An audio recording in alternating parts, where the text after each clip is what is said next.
يا أيها الذين آمنوا أطيعوا الله وأطيعوا الرسول ولا تبطلوا أعمالكم۔ بلا شبہ ہر قسم کی تعریف اللہ کے لیے ہے۔ ہم اس کی حمد بیان کرتے ہیں، اس سے مدد مانگتے ہیں اور مغفرت طلب کرتے ہیں، اور اپنے نفس کی برائیوں اور برے اعمال سے اللہ کی پناہ لیتے ہیں۔ اللہ جسے ہدایت دے اسے کوئی گمراہ کرنے والا نہیں، اور جسے گمراہ کر دے اسے کوئی ہدایت دینے والا نہیں۔ اور میں گواہی دیتا ہوں کہ اللہ کے سوا کوئی معبود برحق نہیں، وہ ایک ہے، اس کا کوئی شریک نہیں۔ اور میں گواہی دیتا ہوں کہ محمد اس کے بندہ اور رسول ہیں۔ درود و سلام اور بہت زیادہ سلامتی نازل ہو آپ پر اور آپ کی آل و اصحاب پر۔ اما بعد، اللہ کے بندو، اللہ کا تقوی اختیار کرو اور دنیا کے زوال اور اس کے فنا ہونے کو اور آخرت اور اس کی ہولناکیوں کو یاد کرو۔ اللہ تبارک و تعالیٰ کا فرمان ہے، اور اس دن سے ڈرو جس میں تم سب اللہ کی طرف لوٹائے جاؤ گے، اور ہر شخص کو اس کے اعمال کا پورا پورا بدلہ دیا جائے گا اور ان پر ظلم نہیں کیا جائے گا۔ مسلمانوں، اللہ تعالیٰ کے ثابت قوانین ہیں جن پر اللہ نے کائنات کو استوار کیا ہے اور جن کے ذریعہ بندوں کے معاملات پختہ کیے ہیں۔ اللہ تبارک و تعالیٰ کا فرمان ہے، سو آپ اللہ تعالیٰ کے دستور کو کبھی بدلتا ہوا نہ پائیں گے، اور آپ اللہ تعالیٰ کے دستور کو کبھی منتقل ہوتا ہوا نہ پائیں گے۔ جاری الہی سنتیں جن میں خلل نہیں ہو سکتا، ان میں سے یہ ہے کہ انسان وہی کاٹے گا جو اس نے بویا ہے، اور اپنے بوئے ہوئے کا پھل اور کام کا نتیجہ ہی حاصل کرے گا، اور یہ وہ حقیقت ہے جس پر کتاب و سنت کے دلائل موجود ہیں۔ اللہ تبارک و تعالیٰ کا فرمان ہے، پس جس نے ذرہ برابر نیکی کی ہوگی وہ اسے دیکھ لے گا، اور جس نے ذرہ برابر برائی کی ہوگی وہ اسے دیکھ لے گا۔ اور اللہ تبارک و تعالیٰ کا فرمان ہے، جو شخص نیک کام کرے گا اس کو اس کے 10 گنا ملیں گے، اور جو شخص برا کام کرے گا اس کو اس کے برابر ہی سزا ملے گی، اور ان لوگوں پر ظلم نہ ہوگا۔ اور حدیث قدسی میں ہے، اے میرے بندو، یہ تمہارے اعمال ہیں جنہیں میں تمہارے لیے گن کر رکھتا ہوں، پھر ان کا پورا پورا بدلہ دوں گا۔ سو جو بھلائی پائے وہ اللہ کا شکر ادا کرے، اور جو اس کے سوا کچھ پائے تو وہ خود کو ہی ملامت کرے۔ تمہارا پھل وہی ہوگا جو تم نے بویا ہے، اس لیے سمجھدار بنو، تاکہ پھل توڑنے کے دن تمہاری آرزوئیں پوری ہوں، اور جو بویا ہے اسے اچھی طرح بو۔ تم اسے دنیا و آخرت میں سایہ دار پاؤ گے، نہیں تو پھر سزا کا اور ببول سے بڑھ کر ملامت کا انتظار کرو۔ بیان کیا جاتا ہے کہ ایک آدمی کا ایک غلام تھا جو اس کے کھیت میں کام کرتا تھا۔ اس آدمی نے اپنے غلام سے کہا کہ زمین کے اس حصے میں گیہوں بو دو۔ یہ کہہ کر وہ چلا گیا اور غلام کو چھوڑ گیا، اور یہ غلام بڑا عقل مند اور ذی ہوش تھا۔ اس نے گیہوں کی جگہ جو بو دیے، اور وہ آدمی تب آیا جب فصل استوار ہو گئی اور کٹنی کا وقت آیا تو اس نے دیکھا کہ اس نے تو جو بویا ہے۔ اس نے غلام سے کہا، میں نے تو تم سے کہا تھا کہ گیہوں بونا، تم نے یہ جو کیوں بو دیا؟ غلام نے کہا، مجھے امید تھی کہ جو سے گیہوں پیدا ہوگا۔ آدمی نے کہا، اے بے وقوف، کیا تو یہ امید لگاتا ہے کہ جو سے گیہوں پیدا ہوگا؟ غلام نے کہا، اے میرے آقا، کیا آپ اللہ کی نافرمانی کرتے ہیں اور اس کی رحمت کو امید رکھتے ہیں؟ آپ اس کی نافرمانی کرتے ہیں اور اس کی جنت کی امید رکھتے ہیں۔ آدمی گھبرا گیا، ڈر گیا اور دہشت زدہ ہو گیا، اور سمجھ گیا کہ اسے اللہ کی طرف جانا ہے۔ تو اس نے کہا، میں نے اللہ کی جناب میں توبہ کی اور اس کی طرف لوٹ آیا، تم اللہ کے لیے آزاد ہو۔ اللہ کے بندو، ہم اس فانی دنیا میں ہیں۔ ہم میں سے بعض وہ ہیں جو اپنے نفس کو بچاتے ہیں اور فائدہ اٹھاتے ہیں، اور ہم میں سے بعض وہ ہیں جو اپنے نفس کو ہلاکت میں ڈالتے ہیں اور نقصان اٹھاتے ہیں۔ اللہ کے نبی صلی اللہ علیہ وسلم کا فرمان ہے، ہر انسان صبح اٹھ کر اپنے نفس کو فروخت کرتا ہے، چنانچہ یا تو اس کو آزاد کرا لیتا ہے یا پھر اس کو ہلاکت میں ڈال دیتا ہے۔ ہمیشہ اللہ تعالیٰ کا یہ قول یاد رکھیے، جو شخص نیک کام کرے گا وہ اپنے نفع کے لیے، اور جو برا کام کرے گا اس کا وبال اسی پر ہے، اور آپ کا رب بندوں پر ظلم کرنے والا نہیں۔ آپ کس راستے پر چلنا چاہتے ہیں اور کس طریقے کی پیروی کرنے کا ارادہ رکھتے ہیں، اس لیے کہ جو دنیا میں اللہ کی اطاعت اور اس کے رسول کی فرما برداری میں عمل کرے گا وہ حق کے راستے سے ہرگز منحرف نہ ہوگا اور نہ ہی آخرت میں عذاب سے دوچار ہوگا۔ جیسا کہ اللہ تبارک و تعالیٰ کا فرمان ہے، جو میری ہدایت کی پیروی کرے تو نہ تو وہ بھکے گا نہ بدبخت ہوگا، اور جو اللہ کی اطاعت سے منہ پھیرے گا اور اس کے طریقے سے منحرف ہوگا اور اس کی جناب میں جھکنے سے انکار کرے گا، اس کے دل کو نہ تو اطمینان حاصل ہوگا اور نہ شرح صدر، بلکہ اس کی گمراہی کی وجہ سے اس کا سینہ تنگ ہوگا اور پریشانی میں رہے گا، ہر چند کہ اس کا ظاہر نعمتوں میں نظر آئے، چاہے جو پہنے، چاہے جو کھائے اور چاہے جہاں رہے۔ اللہ تبارک و تعالیٰ فرمان ہے، اور جو میری یاد سے روگردانی کرے گا اس کی زندگی تنگی میں رہے گی اور ہم اسے بروز قیامت اندھا کر کے اٹھائیں گے۔ ان لوگوں نے اللہ کو بھلا دیا تو اللہ نے بھی انہیں بھلا دیا، انہوں نے اللہ کی عبادت اور حمد و ثنا چھوڑ کر کے اس کا ذکر بھلا دیا تو اللہ نے انہیں اپنی توفیق، ہدایت اور کرم سے محروم کر دیا اور قیامت کے دن انہیں اپنے عذاب میں چھوڑ دے گا۔ اللہ کے بندو، جس کی چاہت یہ ہو کہ اس کی کھیتی کا پھل اچھا ہو اور انجام کار قابل تعریف ہو، اسے اپنے دین کو مضبوط تھامنا چاہیے اور اس پر ثابت قدم رہنا چاہیے۔ اللہ تبارک و تعالیٰ کا فرمان ہے، اے ایمان والو، اللہ تعالیٰ سے اتنا ڈرو جتنا اس سے ڈرنا چاہیے، اور دیکھو مرتے دم تک مسلمان ہی رہنا۔ بنا بری اپنی صحت و سلامتی کی حالت میں اسلام کی پابندی کرو تاکہ تمہاری موت اسی پر ہو، اس لیے کہ کریم اللہ نے اپنے کرم سے یہ سنت بنا دی ہے کہ جو جس چیز پر جیے گا اسی پر مرے گا، اور جو جس چیز پر مرے گا اسی پر دوبارہ زندہ اٹھایا جائے گا، اور جسے سعادت کی چاہت ہو اسے وہاں سے طلب کرے جہاں سے پانے کا گمان ہو۔ اللہ تبارک و تعالیٰ کا فرمان ہے، جو شخص نیک عمل کرے، مرد ہو یا عورت لیکن با ایمان ہو، تو ہم اسے یقیناً نہایت بہتر زندگی عطا کریں گے اور ان کے نیک اعمال کا بہتر بدلہ بھی انہیں ضرور دیں گے۔ اللہ کے بندے، بات ایسی ہی ہے جیسے کہی گئی ہے، آپ کانٹا بو کر انگور نہیں کاٹیں گے اور جیسا کریں گے ویسا بھریں گے۔ پھر یہ کیسے ممکن ہے کہ ایک غافل شخص گناہوں میں ڈوبا رہے، لگاتار گناہ کرے اور توبہ بھی نہ کرے، پھر نجات، کامیابی اور گناہوں کی بخشش کی امید رکھے؟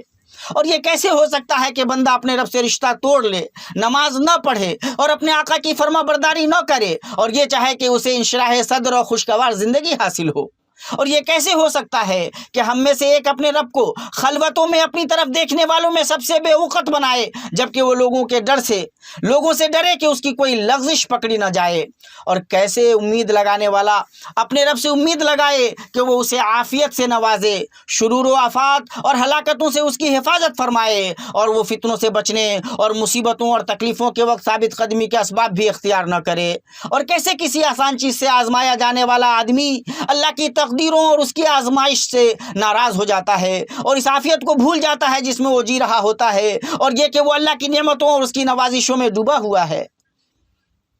اور کیسے ایک آدمی لوگوں کے ساتھ ہمیشہ برا سلوک کرتا ہے اور پھر اس کا منتظر رہتا ہے کہ لوگ اس کے ساتھ اچھا سلوک کریں اور اس سے خوش گفتاری سے پیش آئیں؟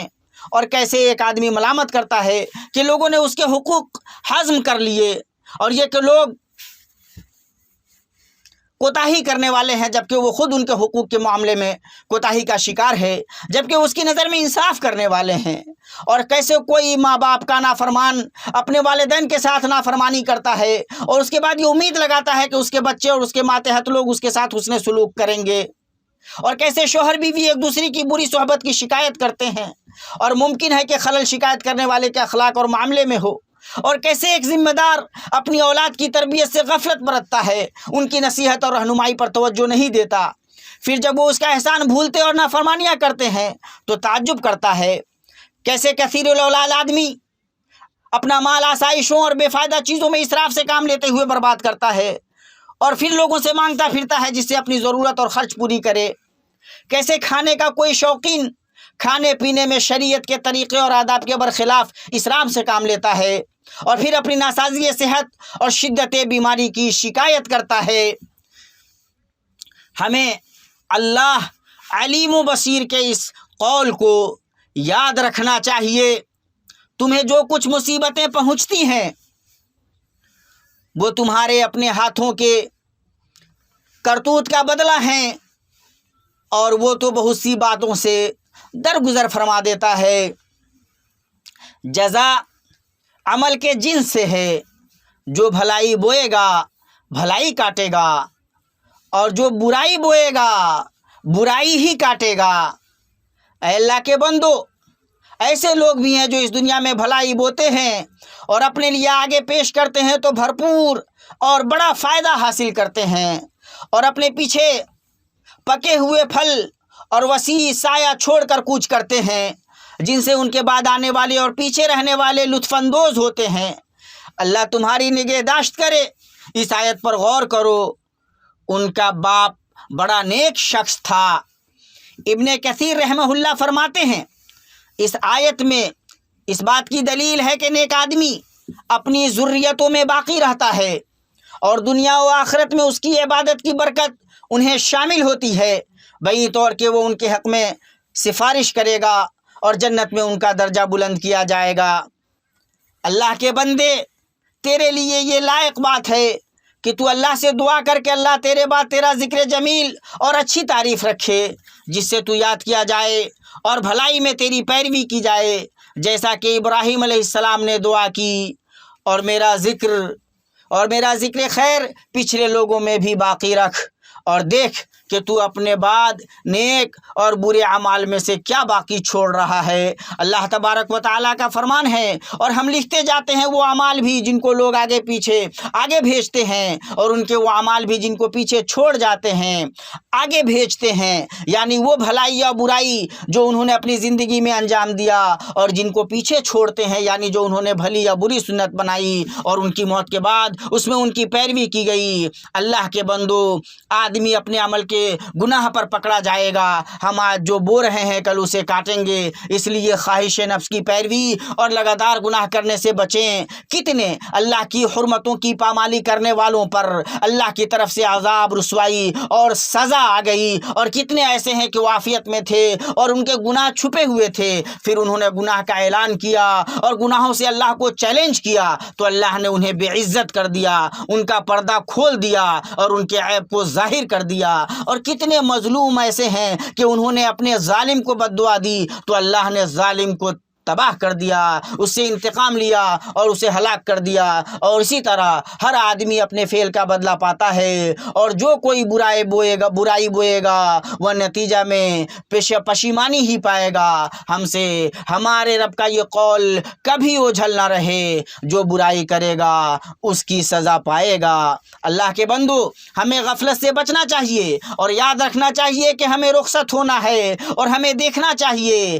کہ ہم راہ راست پر ہیں اور اپنے معاملے کی واضح دلیل پر ہیں، یا جو ہمارے آگے ہے اس سے ہم غفلت میں ہیں، اور یہ کہ ہم اپنے اعمال کے مطابق بدلہ دیے جائیں گے۔ امام ابن قیم رحمہ اللہ کا فرمان ہے، بہت سے ایسے ہیں کہ انہیں نعمتیں دے کر ڈھیل دی گئی ہے لیکن انہیں احساس نہیں، جاہلوں کی تعریف سے فتنے میں پڑے ہوئے ہیں۔ اللہ نے جو ان کی ضرورتیں پوری کر دی ہیں اور ان پر پردہ رکھا ہوا ہے اس سے دھوکہ کھائے ہوئے ہیں، اور اکثر مخلوق کا حال یہ ہے کہ ان کے نزدیک یہ تینوں چیزیں سعادت و کامرانی کی علامت ہیں، اور یہی ان کا مبلغ علم ہے۔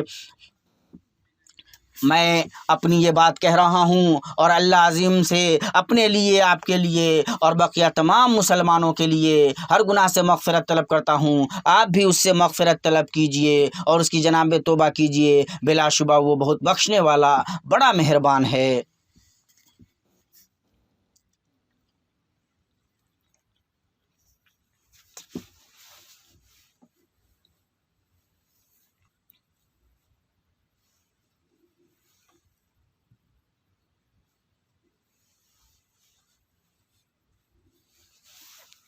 ہر قسم کی تعریف اللہ کے لیے ہے جو بلند اور باریک بھی ہے، اس کے حکم مورد کرنے والا کوئی نہیں اور نہ اس کے حکم پر نظر ثانی کرنے والا کوئی ہے، اور درود و سلام نازل ہو اللہ کے بندہ اور اس کے چنیدہ ہمارے سردار اور نبی محمد پر جو مخلوقات میں سب سے اچھے ہیں اور خاتم الرسل ہیں، اور آپ کی آل و اصحاب پر۔ اما بعد، اللہ تبارک و تعالیٰ کا فرمان ہے، پس جس نے دیا اللہ کی راہ میں اور ڈرنا اپنے رب سے اور نیک بات کی تصدیق کرتا رہے گا تو ہم بھی اس کو آسان راستے کی سہولت ہدایت دیں گے، لیکن جس نے بخیلی کی اور بے پرواہی برتی اور نیک بات کی تکذیب کی تو ہم بھی اس کی تنگی و مشکل کے سامان میسر کر دیں گے۔ ان آیات میں اس بات پر دلالت موجود ہے کہ نیکی کرنے سے دوسری نیکیوں کی راہ آسان ہو جاتی ہے، اور ایک برائی کی انجام دہی دوسری برائی کی طرف لے جاتی ہے، اور یہ کہ اللہ تعالیٰ خیر کا ارادہ کرنے والوں کو خیر کی توفیق دیتا ہے، اور جو برائی کا ارادہ کرتا ہے اللہ اسے رسوا کر دیتا ہے، اور ہر چیز مقدر تقدیر کے بموجب ہوتی ہے۔ مسلمانوں،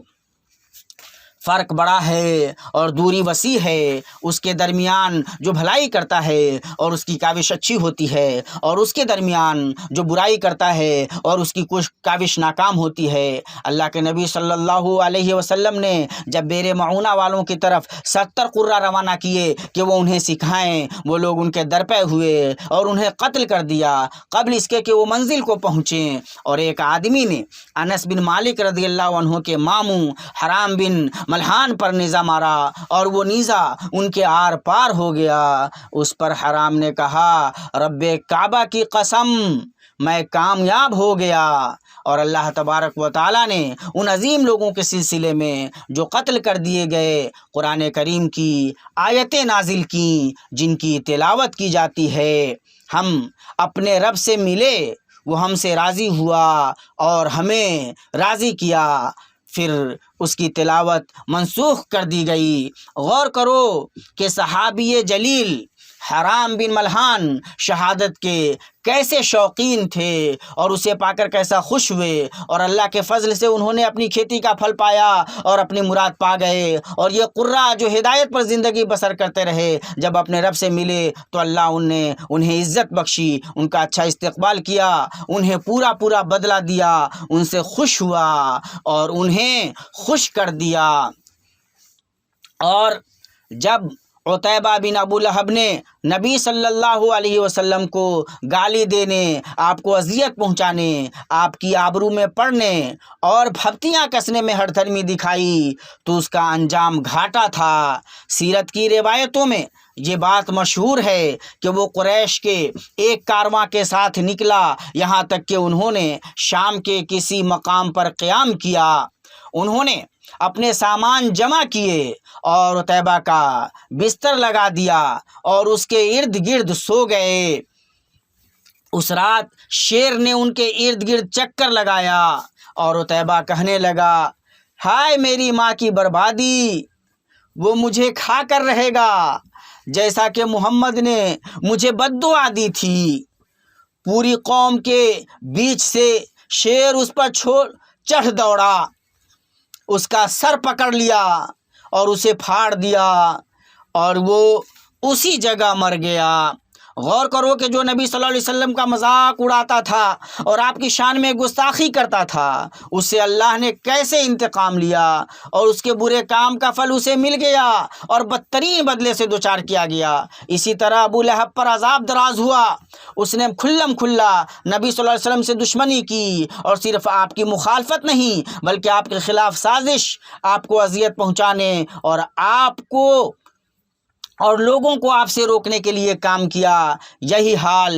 اس کی بیوی کا بھی تھا۔ وہ نبی صلی اللہ علیہ وسلم کی دشمنی میں ابو لہب کی مددگار تھی، آپ صلی اللہ علیہ وسلم کو اپنی زبان سے تکلیف پہنچاتی تھی، آپ کو اذیت دیتی تھی، آپ کا ٹھٹھا اور مذاق اڑاتی تھی۔ یہ اس کا نعرہ تھا۔ ہم نے مزمم سے نفرت کی، اس کے دین سے انکار کیا اور اس کی مخالفت کی۔ وہ آپ صلی اللہ علیہ وسلم کی راہ میں کانٹے رکھا کرتی تھی، تو بدلہ کیا ہوا؟ غلبہ کس کو حاصل ہوا؟ اس کا جواب اور اس کی وضاحت سورہ مسد میں ہے، جس نے واضح کیا کہ کیسے نامراد ہونے والے دونوں مذموم ابو لہب اور لکڑیاں ڈھونے والی اس کی بیوی نے اپنے برے کرتوت اور قبیح جرم کے سبب تباہی و بربادی اور ہلاکت کا پھل پایا۔ اللہ تعالیٰ اپنے نبی صلی اللہ علیہ وسلم کو چھوڑنے والا نہیں، وہ تو انہیں عزت بخشنے والا، غلبہ دینے والا اور ان کی مدد کرنے والا ہے۔ شیخ الاسلام ابن تیمیہ رحمہ اللہ نے فرمایا، اللہ نے جنہیں فضیلتوں سے مخصوص کیا ان کے ساتھ اس نے بھلائی کا ارادہ کیا، جیسا کہ خدیجہ رضی اللہ عنہا نے نبی صلی اللہ علیہ وسلم سے فرمایا جب آپ صلی اللہ علیہ وسلم پر وحی آئی اور آپ کو اپنی جان کا ڈر لگا، ہرگز نہیں، اللہ کی قسم، اللہ آپ کو کبھی رسوا نہیں کرے گا، آپ صلہ رحمی کرتے ہیں، سچ بولتے ہیں، بے سہارا لوگوں کا بوجھ ڈھوتے ہیں، نادار لوگوں کو کما کر دیتے ہیں، مہمان نوازی کرتے ہیں اور نیک کاموں میں مدد کرتے ہیں۔ حضرت خدیجہ رضی اللہ تعالی عنہا نے اپنی عقل سے اس بات پر استدلال کیا کہ اللہ نے جس کے اندر یہ خوبیاں اور قابل قدر محاسن رکھے جنہیں اللہ نے سعادت کے عظیم اسباب میں سے بنایا ہے، اللہ کی سنت، اس کی حکمت اور اس کے عدل میں سے نہیں کہ اللہ ایسے شخص کو رسوا کر دے، بلکہ اللہ اسے عزت دے گا اور اس کی شان بڑھائے گا، کیونکہ بندوں کے سلسلے میں اللہ کے دستور اہل خیر کو عزت بخشنے اور اہل شر کو ذلیل کرنے کے سلسلے میں وہ بات معلوم ہے جس میں عقل مندوں کے لیے عبرت ہے۔ یہ باتیں رہیں اور اپنے رب کے حکم کی تعمیل میں اپنے نبی پر درود و سلام بھیجو، اللہ اور اس کے فرشتے نبی پر درود بھیجتے ہیں، مومنوں تم بھی ان پر درود اور سلام بھیجا کرو۔ اے اللہ درود و سلام نازل فرما محمد اور آل محمد پر، جیسا کہ تو نے درود نازل کیا ابراہیم اور آل ابراہیم پر۔ اے اللہ اسلام اور مسلمانوں کو غلبہ عطا کر، کافروں اور کفر کو ذلیل کر، دین کے دشمنوں کو تباہ کر، اسلام کے اور مسلمانوں کے ہر ایک دشمن سے بلاد حرمین کی حفاظت فرما۔ اے اللہ اسے پرامن اور پرسکون اور خوشحال بنا، اور بقیہ مسلمانوں کے تمام ملکوں کو اے اللہ ہم سے مہنگائی، وبا، بیماری، سود، زنا، زلزلے، آزمائشیں اور ظاہر و باطن برے فتنے سب کو دفع کر، ہمارے اس ملک سے بطور خاص اور مسلمانوں کے بقیہ تمام ملکوں سے اے اللہ تو ہمارے کمزور بھائیوں، تیری راہ میں جہاد کرنے والوں، سرحدوں پر تعینات سپاہیوں اور محافظین کا تو ہو جا۔ اے اللہ تو ان کا معین و مددگار اور حامی و ناصر ہو جا۔ اے اللہ تو ہمیں وطنوں اور گھروں میں امن سے نواز۔ اے اللہ سربراہوں اور حکمرانوں کی اصلاح فرما، ہماری سربراہی اسے دے جو تجھ سے ڈریں، تیرا تقوی اختیار کریں اور تیری رضا کی پیروی کریں اے رب العالمین۔ اے اللہ ہمارے سربراہ کو ان اقوال و اعمال کی توفیق بخش جو تیری مرضی و منشا کے مطابق ہوں۔ اے حی و قیوم انہیں بھلائی اور تقوی کی راہ پر چلا۔ اے اللہ ہم تجھ سے تیری رحمت کا سبب بننے والے اعمال کا سوال کرتے ہیں اور ایسے عزائم کا سوال کرتے ہیں جن سے تیری مغفرت، ہر گناہ سے سلامتی، ہر بھلائی کا فائدہ، جنت سے سرفرازی اور جہنم سے نجات حاصل ہو۔ اے اللہ تو اپنے پاس سے رحمت عطا فرما اور ہمارے کام میں ہمارے لیے رایابی کو آسان کر دے۔ اے اللہ تمام معاملات میں ہمارا انجام اچھا کر ہمیں دنیا کی رسوائی اور آخرت کے عذاب سے نجات دے۔ اے اللہ ہمیں مسلمان زندہ رکھ اور مسلمان ہی رکھ کر موت دے، اور نیک لوگوں سے جا ملا کہ ہم نہ شرمندہ ہوں اور نہ بدلے ہوئے ہوں، اور ہر قسم کی تعریف اللہ رب العالمین کے لیے ہے۔ اور درود و سلام نازل ہو نبی صلی اللہ علیہ وسلم اور آپ کی آل و اصحاب پر۔